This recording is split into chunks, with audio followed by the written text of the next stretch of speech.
Hello everyone and welcome to Mechatronics, Robotics and Control Engineering tutorials. In this tutorial, we provide a correct and detailed explanation of state observers that are used for state estimation of state space models. We explain how to implement and simulate observers in Python. The main motivation for creating this video tutorial comes from the fact that in a number of control engineering books and online tutorials, observers are presented from the mathematical perspective without providing enough practical insights and intuitive explanations of observers and state estimators. In contrast, in this control engineering tutorial, we provide an intuitive explanation of observers as well as a concise mathematical explanation. On top of that, we explain how to design, implement, and simulate observers in Python. But before I start with explanations, I kindly ask you to press the like and subscribe buttons. Thanks a lot! We start this video tutorial with a motivational example shown over here. This system consists of two objects with masses m1 and m2 that are connected by springs and dampers. Here are the springs, and here are the dampers. We assume that the spring constants k1 and k2 are given, as well as the damping constants d1 and d2. The force F is acting on the second object, and since the second object is connected to the first object, it moves both objects. The position of the first object with respect to its equilibrium point is denoted by S1, and the position of the second object with respect to its corresponding equilibrium point is denoted by S2. Next, to make this video tutorial more interesting, over here we present a graph showing the dynamics of the system. This graph shows the position S1 of the first object as a function of time, when the constant force F is applied to the second object. The force is equal to 10 newtons, and mass m1 is 2 kg and mass m2 is 3 kg. We can observe lightly damped oscillatory behavior of the first object. This means that this mass will oscillate like this. That is, it will move like this. And eventually, it will settle down. For example, after 27 seconds. Besides the notation for the position, that is S1, S2, we need to define the notation for velocities. The velocity of the first object is denoted by S1 dot. Similarly, the velocity of the second object is denoted by S2 dot, where dot denotes the time derivative of the corresponding variable. Similarly, the acceleration of the first object is denoted by S1 double dot, and the acceleration of the second object is denoted by S2 double dot. To make this problem more interesting, over here we assume that there is a distance sensor, symbolically represented by this part over here, that measures the position S1 of the first object. This is a fourth-order system with the state variables defined over here. x1 is equal to S1, that is the position of the first object.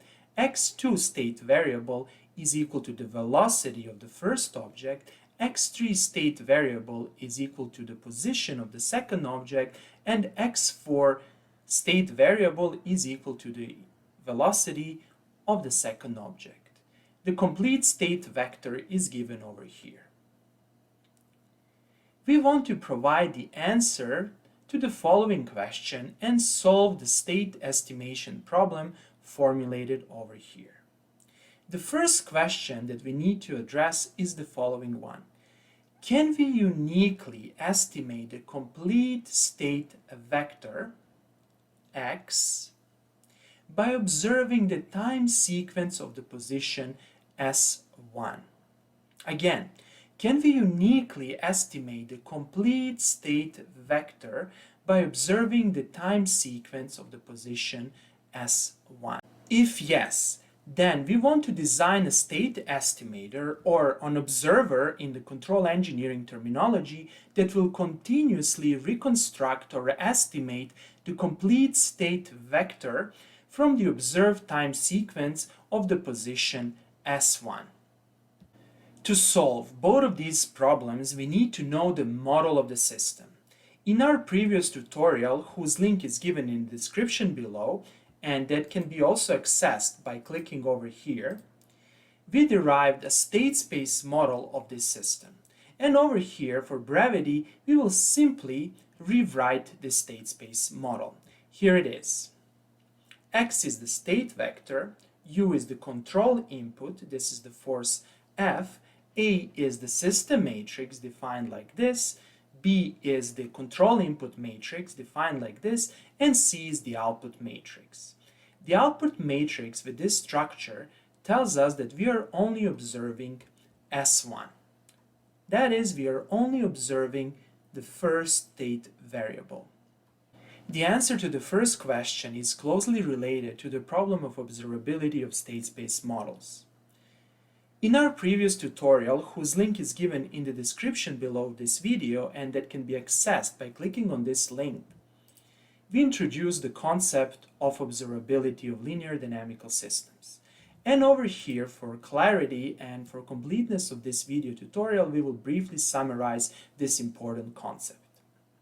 Briefly speaking, if the system with its state space model, given by this equation, is observable, then we can uniquely estimate the initial state vector x from the sequence or time series of the future output measurements. This is a very important concept. Before even designing an observer, you need to verify the observability of the system. That's why it's very important to understand the concept of observability. In the sequel, we will briefly summarize the observability rank test that's used to practically test observability of a dynamical system. We consider a general state space model, and here it's very important to keep in mind that N denotes the state order. The first step is to construct the observability matrix given over here. We take C, then we take C times A, then we take C times A squared, and we continue until C times A to the power n minus 1, where again n is the state order. In the sequel, we will mathematically formulate the observability test. The system is observable if and only if rank of the matrix On minus 1 is equal to the state order n. Or in words, the system is observable if and only if rank of the observability matrix is equal to the state order n. So let's apply this condition to our mass spring damper system. In our case, the system is of the fourth order, that is, the state dimension is equal to 4, and consequently our observability matrix looks like this. Later on in this video tutorial, I will explain how to test the rank of this matrix in Python. Usually in practice, we test the rank by computing a singular value decomposition of a matrix. If the smallest singular value of the matrix is not close to 0, then we can safely say that the matrix has a full rank, and consequently the system is observable. Later on in this video tutorial, by substituting the numerical values of the system parameters, we will show that the system is indeed observable. This means that we can reconstruct the complete state vector by only measuring the time sequence of the position of the first object. That is, by only measuring S1, we will be able to reconstruct the complete state of this system. After we learn the concept of observability, and after we learn how to numerically test observability of dynamical systems, we can proceed with the second problem. The second problem is to design a state estimator or an observer that will continuously estimate or reconstruct the complete state vector x of t from the time sequence of the output measurements y of t. Over here, for clarity, we repeat the state space model. With this state space model, we associate a state observer that has this form. Here, I need to stop and mention something that's very important. This observer is actually an algorithm that can be implemented in control hardware. Over here, this algorithm is represented as a continuous time state equation or differential equation. In practice, it's often discretized and implemented as a discrete time filter in control hardware. Next, let's explain the observer vector and matrices. Over here, I repeated the main equation of our observer. X hat, that is this variable over here, is the state of the observer. The goal of the observer is to approximate and track the state of the system X over time. And keep in mind, again, X hat is not the state of the system. This is the state of the observer. The state of the observer, that is, X hat of t, should accurately approximate and track the state of the system X of t. I will denote this fact by using approximation. And this should be achieved starting from some initial guess of the state denoted by X hat 0. That is, this X hat 0 is the initial state of our observer, and at the same time this is the initial guess of the true system state denoted by X of t. Over here, it should be kept in mind that the hat notation above the state of the observer is deliberately introduced in order to distinguish the state of the system, that is X of t, from the state of the observer that's denoted by X hat of t. The main goal of the observer can be graphically illustrated like this. On the horizontal axis, I will denote time. And on the vertical axis, I will denote the true state of the system, X of t, and the observer state, X hat of t. Then, I will use the pink line to denote the state trajectory of the true system. That is, this is X of t. Then I will use the black line to denote the state trajectory of the observer. The state trajectory of the observer starts from the initial state of the observer. The initial state is the initial guess of the true system state. And I will plot it over here. This is X hat of 0. If the observer is properly designed, then the state trajectory of the observer after some time should follow the state trajectory of the system. And if there is no disturbances and no measurement noise, after some time it should become very close to the actual state trajectory of the system. The main goal of the observer design problem is to design the matrix L that will actually achieve this. The matrix L in this equation is called the observer gain matrix, and this matrix, as I mentioned previously, should be designed by the user. This term, C times X hat, is the prediction of the system's output made by the observer. This is because the state of the observer is propagated through the output matrix C, and consequently this term C times X hat is actually a prediction of the output of the system Y. This whole term, L times Y minus CX hat, is the observer correction term. This term is called the correction term because of the following. If the observer state X hat is equal to the system state X, then this complete term is equal to 0. This is because the observer uses the output matrix C of the system, and consequently the output prediction made by the observer is equal to the output of the system Y. That is, this whole term is equal to 0. In this case, the observer will perfectly track the system's state. However, if the term y minus c x hat is different from 0, the observer correction term will be different from 0, and the observer state dynamics will be influenced by this correction term that serves as an additional input. The goal of this input is to try to correct the state of the observer in the next time instant such that it becomes closer to the actual trajectory of the system x of t. To better understand the concept of observers, here's a block diagram of an observer. This block represents a real physical system. We send control inputs to a real physical system and we observe the outputs. In the case of a mass spring damper system, from the beginning of this video tutorial, the control input U is the force that moves the second mass and the output Y is the position of the first object. To design an observer, we first need to know the model of the system. That is, we need to know a model in the state space form. And more precisely, we need to know the system matrices A, B, and C.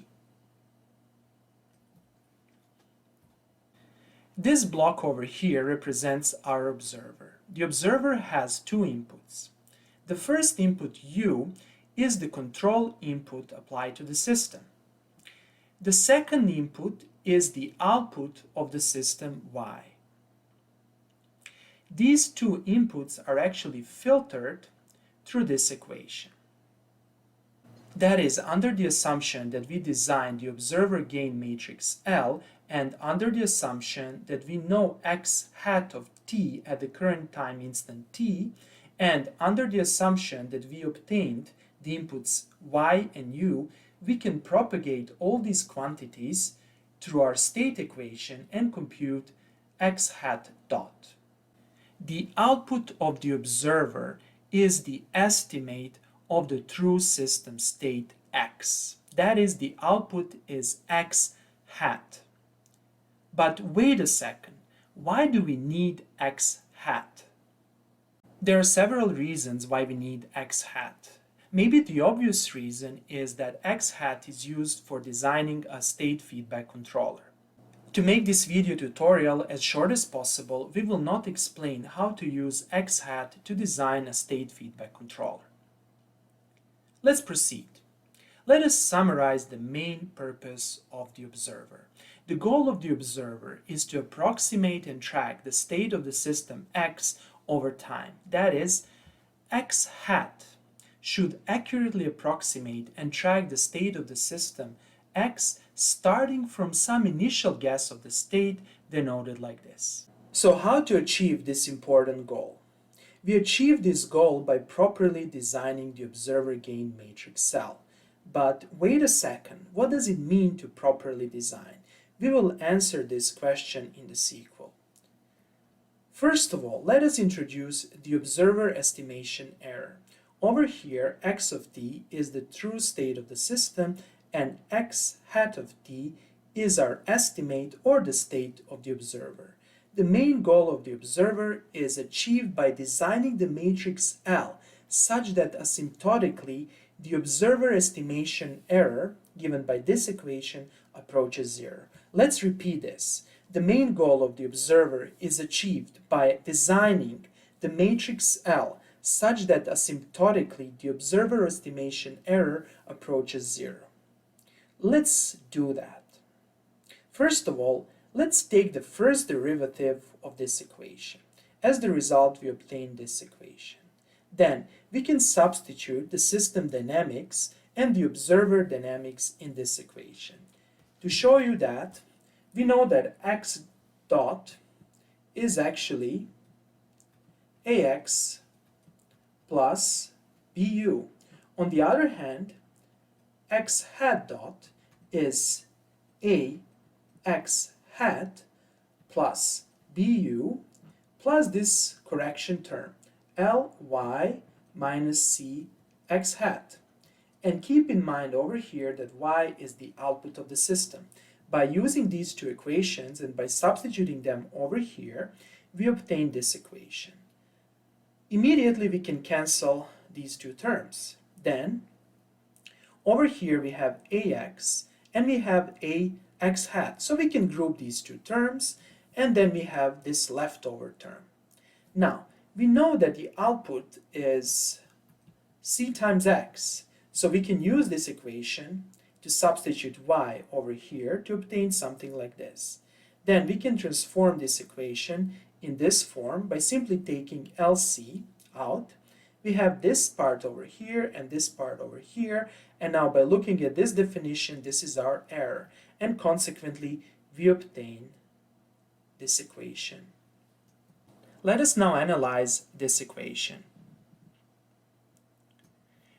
The observer design problem is to design the matrix L such that the system given by this equation is asymptotically stable. Or more precisely, the goal is to design the matrix L such that the equilibrium point of this system is asymptotically stable. This is essentially the pole placement problem. Namely, the goal is to design the matrix L such that the poles, or equivalently eigenvalues, of the closed-loop matrix A minus LC are at the prescribed locations. The desired locations of the poles of this closed-loop matrix are determined by a control engineer or a control system designer. Over here, we should stop for a second and think about this problem. Over here, it's very important to keep in mind the following. First time we encountered the pole placement problem was when we designed the state feedback control laws. Namely, we used the pole placement method to design the state feedback control matrix. To design the observer gain matrix L, we will use the same pole placement method that is used for the control design. That is, there is a complete mathematical equivalence, or in control engineering terminology, duality between observer design and feedback matrix design based on pole placement. Let us briefly summarize the pole placement problem. A control engineer selects a set of desired closed-loop observer poles. Over here is our complex plane. This is the real axis, this is the imaginary axis, and let us assume that the control engineer wants to place the poles of the closed-loop matrix A minus LC over here. So for example, one pole over here, another one over here, then one over here, then another one over here. Then he or she wants to design the matrix L such that the eigenvalues of the matrix A minus LC are at these locations. We can use the Ackermann's formula to solve this problem. Since this is the first tutorial on observers, we will not explain the Ackermann's formula. Instead, we will use Python to solve the pole placement problem, and we will use the function place implemented in Python's control systems library. You can of course use MATLAB's function place to assign the observer poles. But before we develop Python scripts for designing and implementing observers, we need to answer the following question. Where to place the observer poles?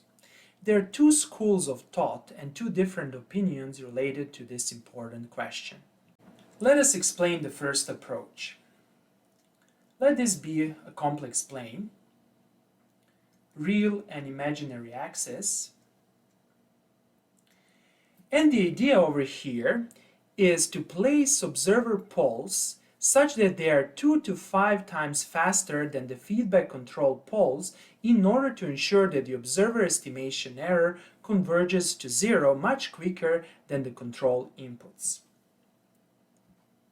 For example, let us assume that the feedback control poles are over here. If that's the case, then we would like to place the observer poles over here. That is, we want our observer to quickly obtain a good estimate of the true system state, such that this state can be used in the state feedback control algorithm. Since in this case the feedback control poles are slower than the observer poles, this is because they're closer to the imaginary axis, the closed loop dynamics is mainly determined by the closed loop control poles, that is, by these poles. The issue with the first approach, shown over here, is that in the presence of considerable noise and process disturbances, the fast dynamics of the observer closed-loop poles can amplify the noise and disturbances. We can see that by analyzing the state equation of the observer. The output of the system influences the state of the observer, and consequently, if the output is carrying the information about the noise and large disturbances, this information will influence the state propagation of our observer and can influence the convergence of the observer. In this case, it's a good idea to explore the possibility of placing the observer poles such that they are slower than the feedback control poles. That is, we would like to place them somewhere here.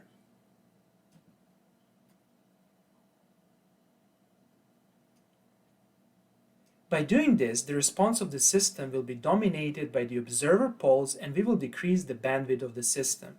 And in that way, we will make the system to be less sensitive to noise and disturbances.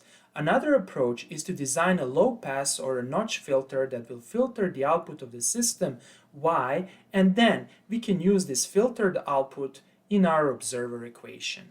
Here's the Python script that we created and that is used to design and implement a pole placement observer. The first step is to import the necessary libraries, functions, and packages. First, we import the plotting function. Then, to design an observer by using the pole placement method, we will be using the control systems library. It's an open source and completely free Python library for control system analysis and design. To install this library, you can, for example, open your Anaconda terminal and you can type pip install control. We import this library as CT. And finally, we import NumPy. Over here, I wrote a simple function that will plot a system's response. This function accepts the following arguments. It accepts this argument, and this is the time vector. Then the second argument is the response vector. The third argument is the title of the plot. The fourth argument is the x-axis label, the fifth argument is the y-axis label, and the final argument is the file name for saving the plot. I will save the plot as a PNG file. And here's how this function looks like. Nothing special, I'm just calling the plotting function and I'm adjusting the font size and some other parameters. Finally, over here, I'm saving the plot. The next step is to define our state space model and the system matrices. Here's the description of the double mass spring damper state space model. First of all, we define the system parameters. Mass M1, mass M2, the spring constants K1 and K2, and the damping constants D1 and D2. Okay, the next step is to define our system matrices. Here's my system matrix A, here's the system matrix B, here's the system matrix C, and here's D matrix. You don't see D matrix over here, however, the D matrix is equal to 0. Next, we need to define an initial state for simulation. That is, this is the true initial state of the system.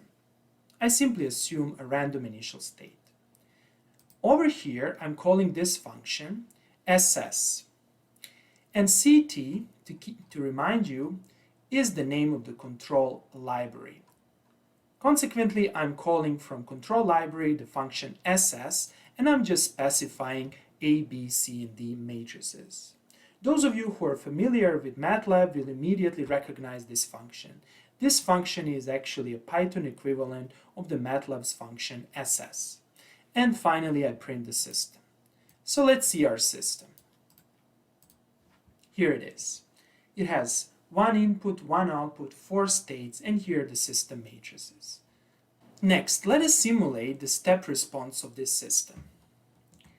To simulate the step response of the system, first we need to define the input. In our case, the input is this control force F. I'm simply assuming over here that the force F is equal to 10 newtons and it's constant during the simulation time. The simulation time is defined over here. The start time is 0. I assume 30,001 number of samples. Here's the discretization constant. Then I define the end time and I use the numpy linspace to define the time vector. After doing that, I define constant control input that's equal 10 times numpy once. And over here I simulate my system. To simulate the system, I use the function forced response. The first input argument is the state space model, the second input argument is the time vector, the third input argument is the control input vector defined over here, and the last argument is the initial state. The initial state is defined over here. Perfect. Let's simulate the system and let's see the output. Okay, nothing happens. The output is given over here, and we can see that actually this is a structure. Let's now access the time vector. To do that, we'll type return simulation.time, and this will return the simulation time. If we want to get the outputs, we will type return simulation.outputs, and this will give us the outputs. Then, if you want to get the states, that is all 4 states, over time, we will simply type return simulation.state, and over here, we will retrieve the inputs. Perfect. Let's plot the simulation results. I will simply call my function plotting function defined at the beginning of this tutorial. And here it is. Here's the response of the system from some arbitrary initial state, and we can see an oscillatory behavior, and after some time, the system response becomes more or less stable. Over here, you should observe that I'm actually plotting the time history of x1. Next, let's design our observer. To design the observer, we first need to select the desired observer pole locations. The pole locations are specified by this list, and you have a complete freedom to select the entries of this list. Let's analyze these lists. I want my poles to be placed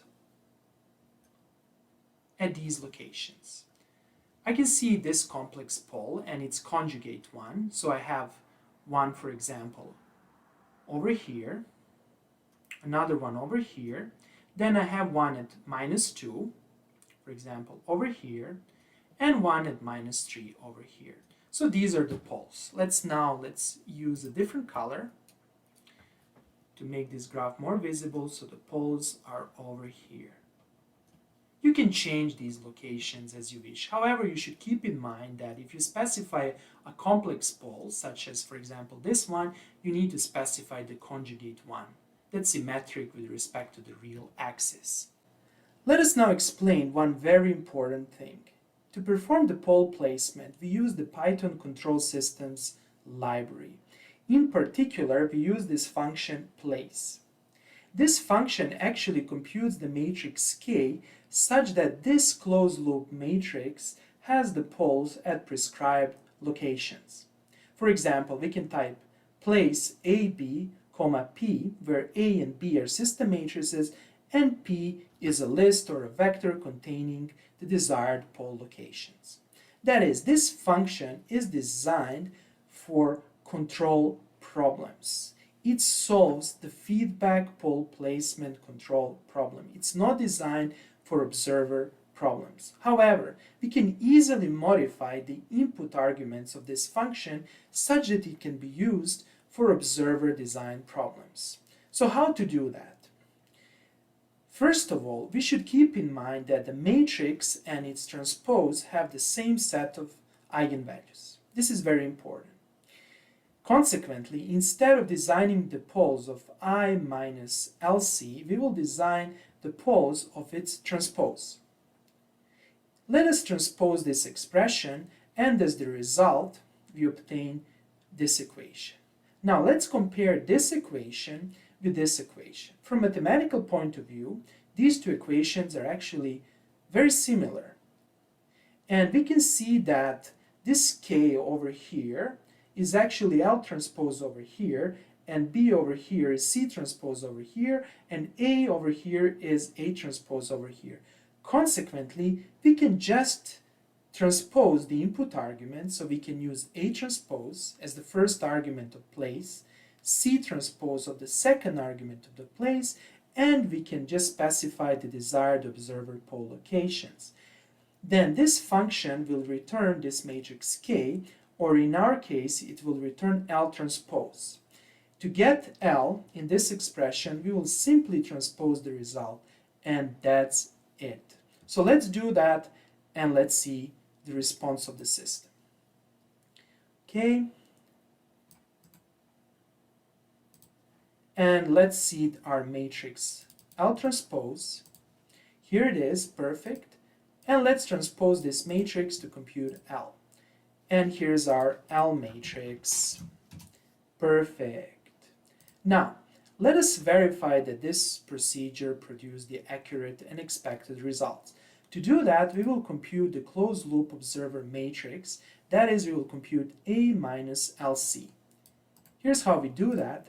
And now let us compute the eigenvalues of this matrix. We can compute the eigenvalues by using numpy.linearalgebra.ake function, and we specify the name of the closed loop matrix, and this means that we are just plotting or returning the first entry of a return tuple.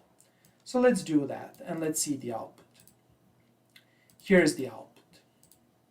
Okay, so these are the designed or achieved closed loop observer poles. And if we compare this list with the desired location of closed loop poles, we can conclude that we obtain a very good match, almost perfect.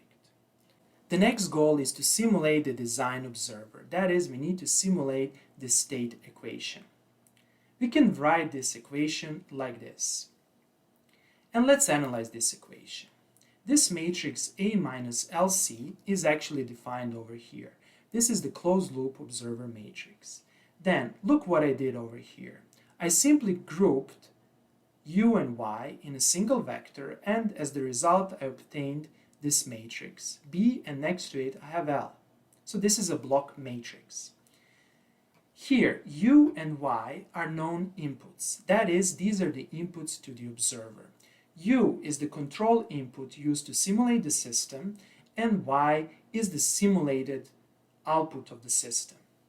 We obtained both of these vectors when we simulate aerodynamics at the beginning of this tutorial.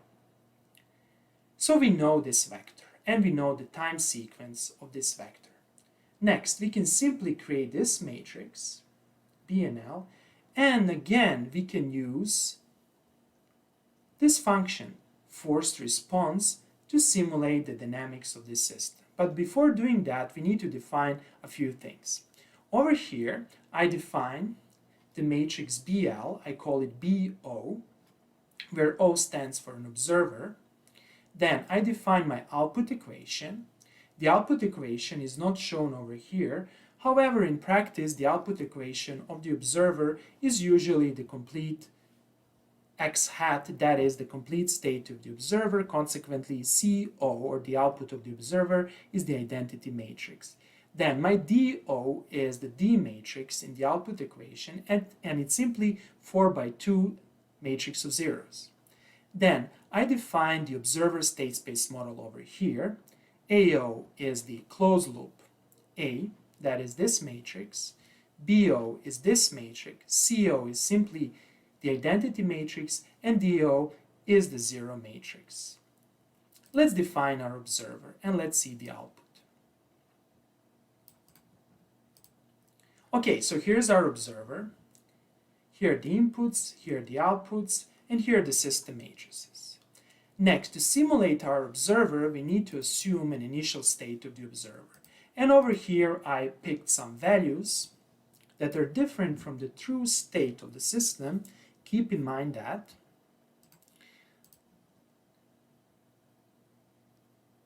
Next, I need to define the time input sequence for simulating the observer. I simply take return simulation.inputs and I take return simulation.outputs. To remind you, return simulation is a data structure returned by simulating our original system. Outputs are outputs, states are states, and inputs are inputs. We will use all of these three matrices. So I simply stack these time series on top of each other, that is row-wise, and over here I simulate the observer. Let's do that. As the result, I obtain this data structure. Then, to extract the states of the observer, I type this. Then, to extract the states of the true system, I type this. Then I compute the estimation error, that is x minus x hat, and let's plot the results. First of all, on the same graph, I will plot the state of the true system and the state of the observer. Let's do that. And here's the output. Let's analyze this graph. What's happening over here? The red line is the observer state. The blue line is the true system state. We can see that the observer starts from some initial guess, that is, from this value, and over time it has a certain overshoot. However, it converges to the state trajectory. This is because the A minus LC matrix, that is the closed loop matrix of the observer, is asymptotically stable, and consequently the estimation error will converge to zero. This means that my observer will accurately track the true system state. And let's see again what we are plotting over here. We are plotting the x1 true state and x1 hat. That is, the red line is x1 hat and the blue line is x1, and that's it.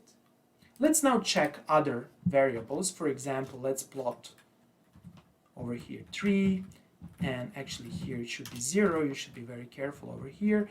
We should modify the state number over here, for example 2. Let's see the output.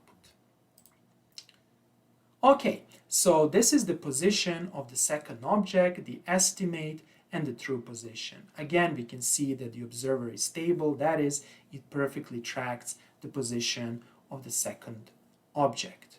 Now, let's show the estimation error. That is, here I will be plotting the true state minus the estimated state. And we can see the estimation error. Initially, it has large values, then it slowly goes down, then it again goes a little bit up, and it goes to 0. That is, the error asymptotically converges to 0. And that's it. Okay, that would be all for today. I hope that you like this video. If you like the videos I'm creating, please press the like and subscribe buttons. Thanks a lot and have a nice day.